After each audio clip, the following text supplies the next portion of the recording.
The point to be made is something must be done. So let me come back to you, Doc.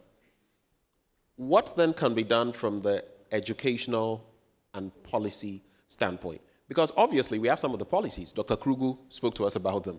But the beautiful thing about Ghana is we have beautiful policies that are simply not implemented. So how do we educate and how do we enforce? How do we get to that level where we are actually protecting air quality? Okay, so air pollution and addressing issues of air pollution, it's everyone's issue. We can all do something. So we are here, we are interested in air pollution, we are getting educated. That is good.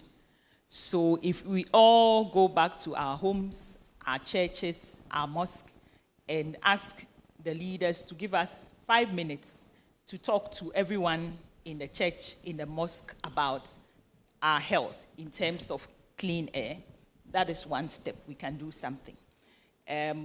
We've gone around, so issues about equity and access. For some people, it's their livelihood. So last week in Kumasi, we had an open forum discussion. And I was telling Mr. Appiah about some women who depend on using solid fuels to cook, and that is their livelihood. Maybe we can reach out to them. It can be government, can be any other policymaker, any NGO. This is a life and death matter. Over time, some of these women are at risk of developing chronic obstructive airway disease. That is where when you are 50 years, you've never smoked cigarette, but you can't walk any distance in a hurry. Your lungs and eventually your heart would begin, in a sense, to not work effectively. So we can educate those women to protect themselves. What they can do from today is to at least put on a protective mask when they are by the solid fuels. When they are lighting the fire, when they are making the firewood, they need to protect themselves. So education comes in here. In our homes, we can avoid burning our waste. In fact, we all want to begin to separate our waste. Don't add the bottles to everything, the organic waste. Let's, in our own small way, separate it. We can do that without any government coming to our homes.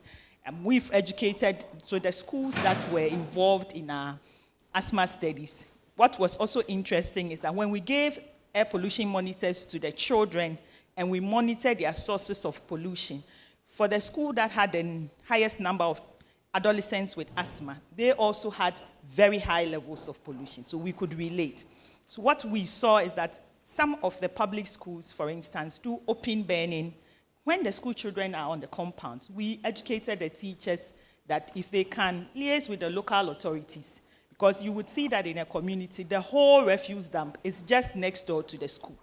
Can they avoid burning when the children are on the compound? Maybe they can start on Friday. So that is what we can do. But the others is for us to enforce the policy. So let's make more noise. Let's reach out to our leaders. Let's talk more. Let's discuss it more. Joy FM continue to dedicate time to discussing issues of air pollution. That is how we can help it, because we're seeing so many children with respiratory conditions, as Dr. Jabo said. Top 3 causes of death, we see that respiratory conditions, cardiovascular conditions keep appearing, and that may be related to the cumulative effect of air pollution. Right, thank you very much.